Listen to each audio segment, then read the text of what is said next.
Buenas tardes, estudiantes de literatura en el nivel primario. Bueno, vamos a seguir el desarrollo de este tema que nos quedó pendiente terminar desde un poco antes de comenzar el receso invernal. Como les dije en su momento, el tema de la clase 3 es la poesía y su enseñanza, para lo cual, bueno, he propuesto trabajar con estos materiales, ¿sí? Lo primero que hicimos fue acercarnos a una lectura, aproximarnos a una lectura del libro Diario de un escritor, de Ochi Khalifa, libro que, como les dije, nos aproxima bastante al género poético, que es muy amplio y diverso, ¿no? A partir de esta lectura vamos a intentar trabajar con alguna de las formas poéticas que podemos encontrar en, en este libro.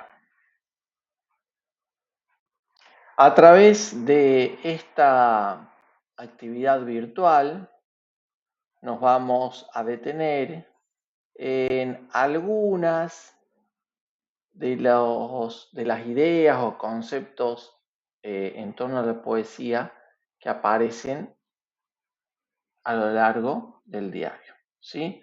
Por favor, se toman su tiempo para hacer aportes que sean pertinentes. Muchas de ustedes los han hecho, es decir, a medida que fueron leyendo el libro, fueron encontrando, por ejemplo, formas de la poesía, ¿no? Como los limericks, son formas, son expresiones poéticas,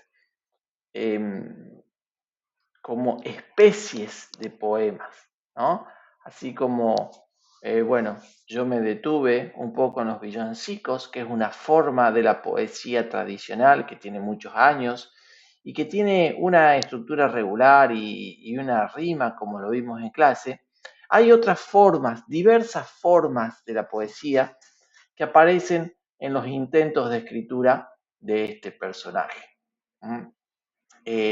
Los limericks, los trabalenguas, las adivinanzas, son formas que tiene la poesía, que es como una palabra que engloba un concepto bastante amplio, ¿no? Decir que algo es poético es remitirse a un concepto amplio. Dentro de lo poético hay diversas formas. Entonces la idea es que ustedes vayan viendo que dentro de la lectura de este libro nos podemos detener y valorar y explorar, ¿no?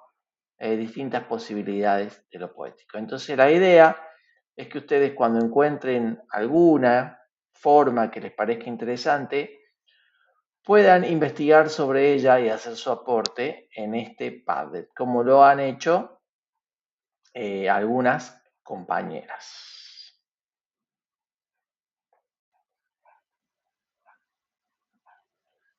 Bien, como ya les indiqué también en clases anteriores, la concepción o la representación, el concepto de literatura y de poesía representan aspectos teóricos, aspectos disciplinares a desarrollar, ¿no? Para lo cual tomo el libro Entre libros y lectores de las escritoras Ofelia Sepia, Fabiola Echemaite, María Duarte y María L. de Almada. ¿Sí? En este libro se desarrollan aspectos teóricos de los cuales ya hemos hablado en clases, ¿no? Y los cuales definen tanto la literatura como la poesía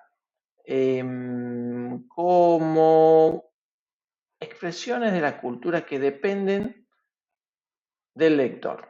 Es decir, lo literario y lo poético se define en función de lo que el lector puede representarse, entender o decodificar.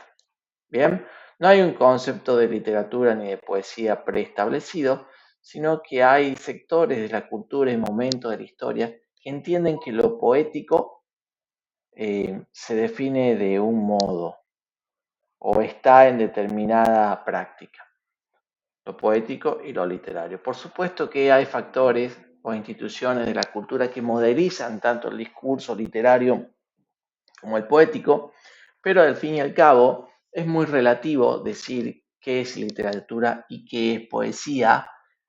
Siempre va a depender de, bueno, el sector de la cultura, la época, etcétera. Entonces, en este libro, las escritoras van a desarrollar y van a decir, bueno, el discurso literario se define, se diferencia de otros discursos porque tiene estas características. Es un discurso ficcional, es un discurso connotativo, es un discurso plurívoco y polisémico, y es un discurso que apela a la intertextualidad, es decir, se conecta con otros discursos, ¿verdad? Esto también lo estuvimos desarrollando antes de las vacaciones. De esto también estuvimos hablando, que dentro de lo que se considera el discurso literario, bueno, encontramos a la poesía, quizá la expresión más pura o verdadera de la literatura. La comprensión de la poesía es difícil, es oscura muchas veces, ya que, bueno, la poesía intenta colocar a la lengua en una función o en un lugar que no es el de la cotidianeidad. Y esto lo hace, bueno, a través de la creación de tropos o figuras como metáforas, comparaciones, sinestesias, etc. Del mismo modo, la poesía apela a cuestiones de la lengua, que son la rima, la musicalidad y la métrica, digamos, apela a estos elementos justamente para transformarse en un acontecimiento estético, con pretensiones de ser una creación estética. Entonces, la materia con la cual trabaja la poesía es la lengua, por supuesto. ¿Cuáles son las características del discurso poético según estas autoras? Para responder a esta pregunta y desarrollar estos conceptos, van a leer este artículo, El discurso poético, que bueno, es un fragmento, es un capítulo del libro, Entre libros de lectores, el capítulo 5, en el cual justamente desarrolla cuáles son las características de la poesía. Y se van a encontrar, como ya les dije anteriormente, que las características de la poesía son las mismas que la del discurso literario, pero es importante que lo lean, ¿sí? Y tomen nota, ¿no?, de los ejemplos y las definiciones que las autoras definen como aspectos de la poesía.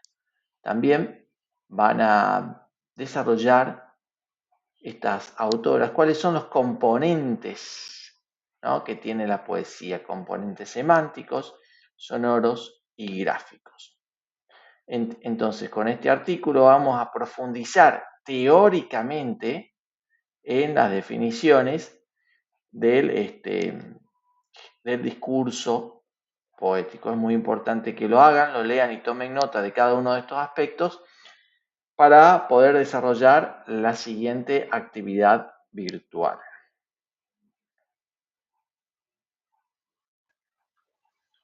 Entonces, para desarrollar esta información, vamos a trabajar nuevamente en un documento colaborativo de Google Drive.